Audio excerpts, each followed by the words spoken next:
अब हम आते हैं इस क्वेश्चन के ऊपर that what is a pleading, pleadings क्या होती हैं and what are different types of pleadings. साथ में हम डिस्कस करेंगे what are the principles of effective pleadings. Okay, अब ये क्वेश्चन जो है it is very important from mains point of view. Mains में प्लीडिंग्स के ऊपर क्वेश्चन पूछ सकते हैं एंड दैट इज वाई इन तीनों एस्पेक्ट्स के ऊपर हमको क्लैरिटी होनी चाहिए। You can write here that pleadings are statements of parties. Pleadings are statements of parties which they make on oath, to support their claims or defense. To support their claims or defense. अब plaintiff अगर होगा तो वो claim करेगा and defendant अगर होगा तो उस क्लेम के बदले अपना डिफेंस देगा। तो जो प्लेंटिफ और डिफेंडेंट एक सूट के दौरान अपने स्टेटमेंट्स को मेक करते हैं इनको हम प्लीडिंग्स बोलते हैं।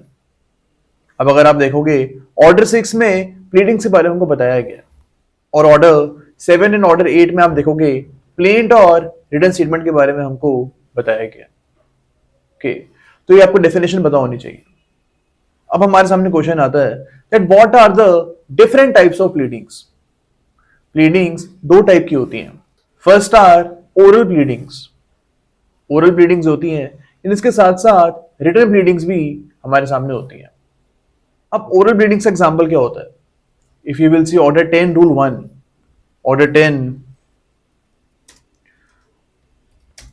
रूल 1, यहां पे आप देखोगे कि एडमिशंस एंड डिनायल्स जो हैं ये ऑन ओथ आप पार्टी से करवा सकते हो। यानी पार्टी से कोर्ट जो है एक पर्सनल एग्जामिनेशन करती है एंड वो पार्टी से पूछती है that whether you have to make any admissions और डिनायल्स। ओके, तो जो पूरा प्रोसेस होता है ये ऑर्डर 10 रूल 1 में होता है। ओके, एंड जो हमारी रिटर्न प्लीडिंग्स होती हैं इसके बारे में हमको ऑर्डर 6 रूल 1 बताता है।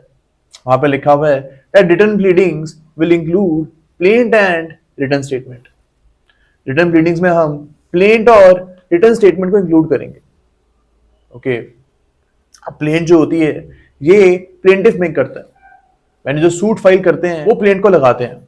अब यहाँ पे you will have to remember कि जब सूट स्टार्ट होता है तब जो प्लेंटिफ होते हैं ये प्लेंट को फाइल करते हैं।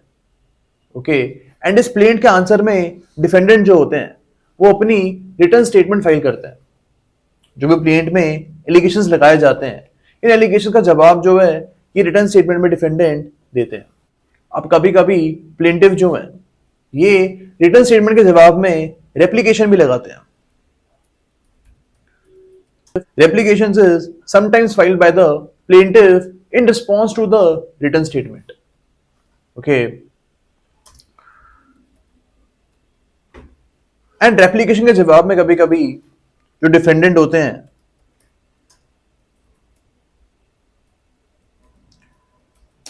ये रीजॉइंटर लगाते हैं। ओके, तो आप यहां पे देख रहे हो कि रेप्लिकेशन एंड रीजॉइंटर भी फाइल किया जा सकता है, बट हमको यहां पे याद रखना है that replication and rejoinders are an extension to plaint and written statement. ये कुछ नहीं होते, सिर्फ plaint और written statement के extensions होते हैं। ओके, अब इनके बारे में सीपीसी में बात नहीं करी गई है।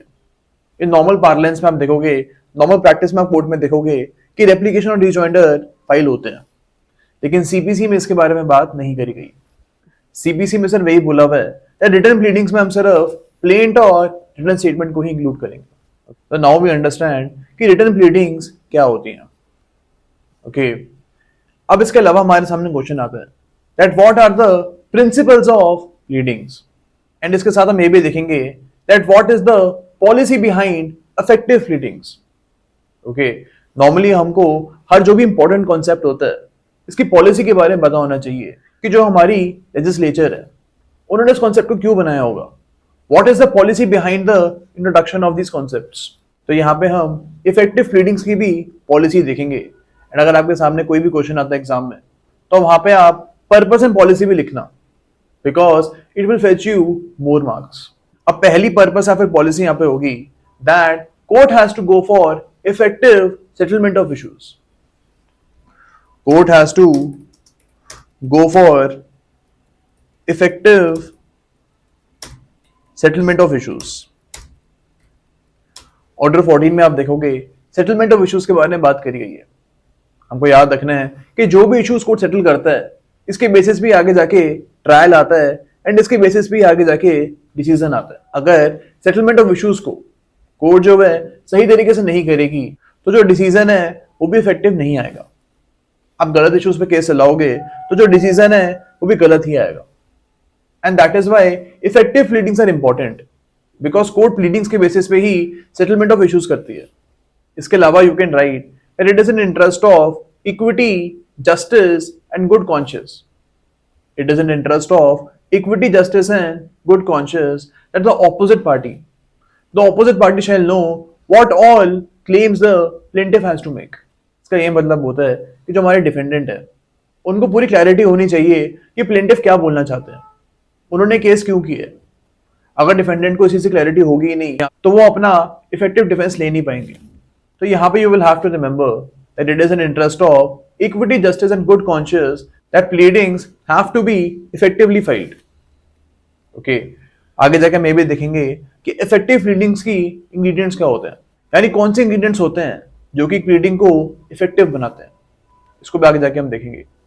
Okay, तो ये हमारा second policy होगी। Third policy you can write that fair trial will happen only if there has been effective pleadings. अगर प्लीडिंग्स ही सही तरीके से नहीं हुई होंगी तो ट्रायल जो है वो भी सही तरीके से नहीं चलेगा। And that is why pleadings have to be effective. And इसके बाद you can write a note that if the pleadings are not effective, then the court has the power to actually strike out the ineffective pleadings.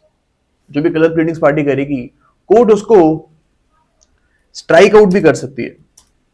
Okay, and this is done under Order 6, Rule 16. Order 6, Rule 16 में आप देखोगे court के पास power है to strike out ineffective pleadings. तो ये हमारी policy हो गई है बिहाइंड इफेक्टिव प्लीडिंग्स। अब हमारे सामने क्वेश्चन आता है that what are the cardinal principles of effective pleadings, यानी कौन से रिक्वायरमेंट्स होगी जब आप बोल सकते हो that the pleadings have been effective. पहला पॉइंट यहाँ पे होगा that the pleadings have to be concise and precise. Pleadings have to be concise and precise.